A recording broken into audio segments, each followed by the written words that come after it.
Good morning students, I am Priyanka from the Wisdom School, Sirsa. How are you students? I hope you all are fine. So students, class 4 subject Hindi जो हमारी कविता number 1 चल रही है, अगर ये पल जाते यहीं ठहर।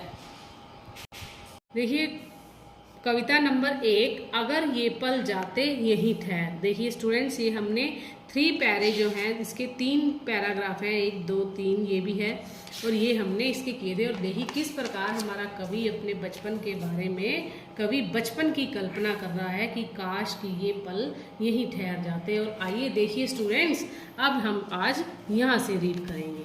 देखिए क्या लिखा है, ध्यान से देखिए, अपनी बुक को खोल कर बैठिए और ध्यान से सुने स्टूडेंट्स।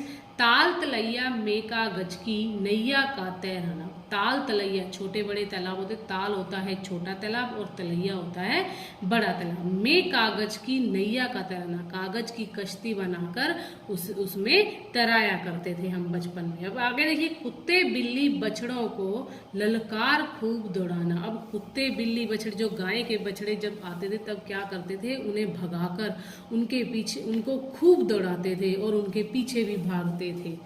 आगे देखिए, मेंढक बन करते टर्टर रट्टू मनवा यहीं ठहर। अब देखिए मेंढक, जिस प्रकार मेंढक टर्टर करते हैं या उछल कूद करते हैं, उसी प्रकार हम जैसे ही उनकी जो उनका उछल कूद था या जो उनकी टर्टर की आवाज़ थी, हम उसी आवाज़ को सुनकर एक रट्टा लगा लेते थे अपने मन में और कहते बार बार उसी मेंढक की तरह उछल कूद करते थे। और फिर बाद में अब इसमें कवि क्या कहता है कि काश कि यही मन, जैसे एक मन चंचल मन होता है, उसी चंचल मन वहीं ठहर जाता, कि काश ये पल वहीं ठहर जाए। आगे देखिए, दादी माँ से जिद कर नियमित कथा कहानी सुनना। अब क्या करते हैं बचपन में हम दोस्तों, कि दादी माँ से जिद कर नियमित। अब दादी माँ से हमेशा जिद करते थे कि हमें कथा कहानी सुननी है, मीन्स कोई कहानी, जैसे अभी भी बचपन में हम ऐसा करते हैं कि बचपन में बच्चे सुनते हैं, अपनी दादी से जिद करते हैं कि हमें कहानी सुनाए या कोई स्टोरी सुनाए। आगे देखिए, राजा रानी परी लोक के अनगिनत किस्से बुनना। अब राजा रानी की कहानी भी सुनाते थे दादी माँ। परी लोक की, जैसे परियों की दुनिया होती है, उनके भी कोई ना कोई अनगिनत किस्से सुनाते थे।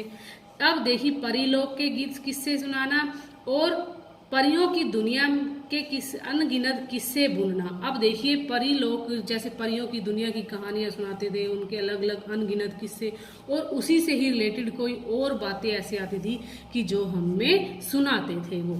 खरे साथ भागता पहर। खरे होता है बच्चों खरगोश। खरे सा भागता पहर की खरगोश की तरह समय जो है भाग रहा है।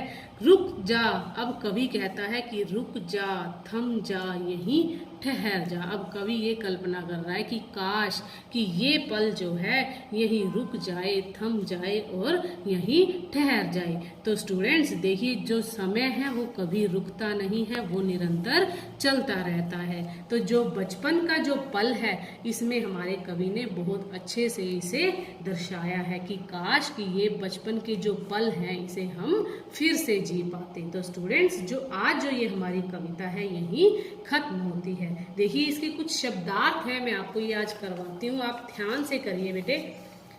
शब्दार्थ, पर्वत, पर्वत होता है पहाड़। आगे देखिए, फुदकना, उछलते हुए चलना। हुड़दंग, उधम, छहर छहर, बिखर बिखर कर।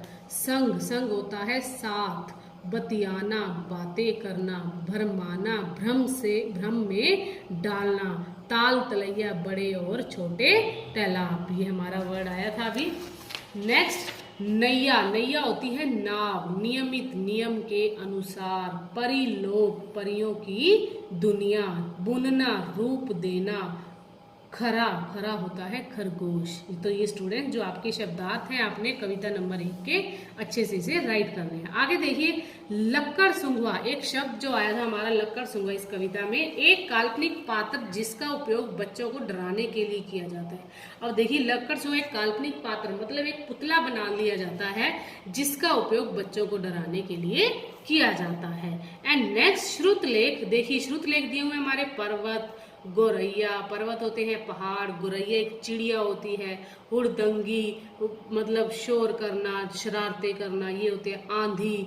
लक्कड़ सुंगवा, ये देखिए यहाँ दिया हुआ है, बच्चों को डराने के लिए एक पुतला बनाया जाता है, उसे लक्कड़ सुंगवा बोलते हैं। तलैया जो बड़े तालाब होते हैं, मेंढक नियमित नियम के अनुसार, जो ये हमारे श्रुतलेख हैं, इसे आपने अच्छे से, श्रुतलेख भी आपने अच्छे से राइट करने हैं। तो स्टूडेंट्स आगे देखिए हमारे ये स्पीकिंग स्किल्स के मौखिक प्रश्न दिए हुए हैं।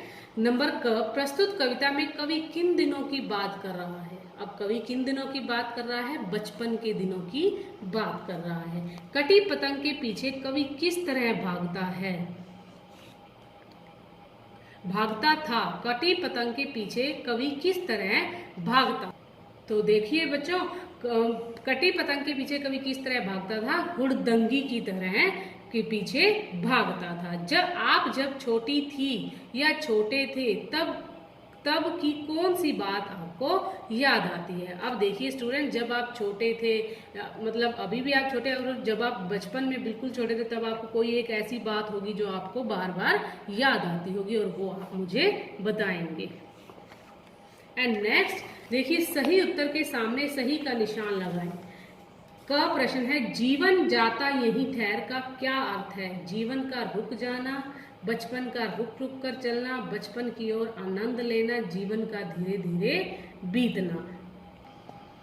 अब देखिए स्टूडेंट्स, जीवन जाता यही ठहर का क्या अर्थ है। जीवन का रुक जाना, बचपन की ओर आनंद लेना, बचपन का रुक रुक कर चलना, जीवन का धीरे धीरे बीतना। तो इसका जो आंसर है यहाँ नंबर 1 पर हम सही का निशान लगाएंगे, जीवन का रुक जाना। अब आगे देखिए, ख प्रश्न है, लग जाते पैरों में पर का अर्थ है।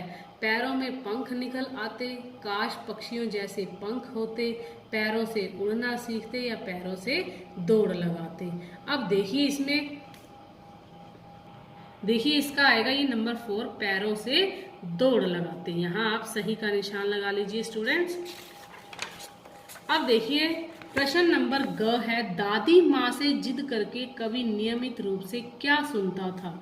मीठी डांटें, बातें, अनगिनत किस्से कहानियां जीवन के बारे में। अब इसमें आएगा नंबर 3, अनगिनत किस्से कहानियां। तो हम यहाँ सही का निशान लगाएंगे। तो स्टूडेंट्स, जो आज की जो हमारी अभ्यास की जो हमारी एक्सरसाइज थी, हमने आज यहीं तक की है, और नेक्स्ट जो प्रश्न उत्तर हैं ये हम नेक्स्ट वीडियो में करेंगे। तो स्टूडेंट्स आज के लिए आपका इतना ही।